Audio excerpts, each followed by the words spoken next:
कल हमने हस्तन भूतकाल के आत्मनेपद और परस्मय प्रत्यय देखे थे। आज हम आज्ञात लट लकार देखेंगे। आज्ञात परस्मय पदना पद के प्रत्यय। पुरुष एक वचन, द्विवचन, बहुवचन। प्रथम पुरुष एक वचन में आनी, द्विवचन में आओ, बहुवचन में आम। द्विवचन पुरुष में जो धातु है वही की वही लिखी जाएगी। द्विवचन में तम, बहुवचन में त। तृतीय पुरुष में एक वचन में तू, द्विवचन में ताम, बहुवचन में अंतु। हम जो भी धातु के रूप बनाएंगे उसमें ये प्रत्यय लगेंगे। अज्ञात परस्मय रूप के निर्माण की प्रक्रिया निम्नलिखित है। गण धातु प्लस धातु का चिन्ह प्लस धातु के प्रत्यय इक्वल टू धातु का रूप। पठ गण, प्रथम गण पठ प्लस अ प्लस आनी इक्वल टू पठाणी। षष्ठी गण लिख प्लस अ प्लस आनी इक्वल टू लिखानी।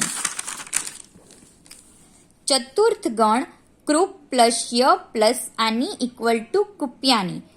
दश गण प्लस अय प्लस आनी इक्वल टू गणयाणी।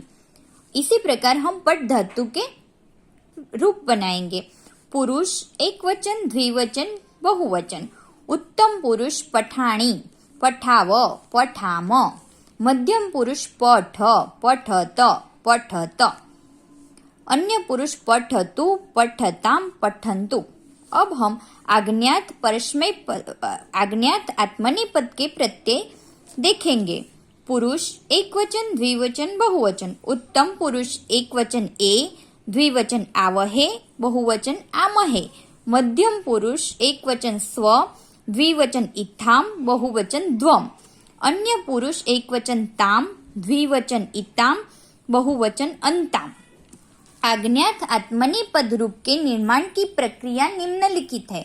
गण धातु प्लस धातु की चिन्ह प्लस आज्ञात के प्रत्यय इक्वल टू आज्ञात का रूप। प्रथम गण लब प्लस अ प्लस ए इक्वल टू लबे। चतुर्थ गण मन प्लस य प्लस ए इक्वल टू मानी। षष्ठी गण मृ प्लस अ प्लस ए इक्वल टू म्रिये। 10 गण भूष वत्ता अ प्लस अय प्लस ए इक्वल टू पुष्ये। इसी प्रकार हम लब धातु के रूप देखेंगे। पुरुष एक वचन, द्विवचन, बहुवचन। उत्तम पुरुष लभे, द्विवचन लभावहे, बहुवचन लभामहे।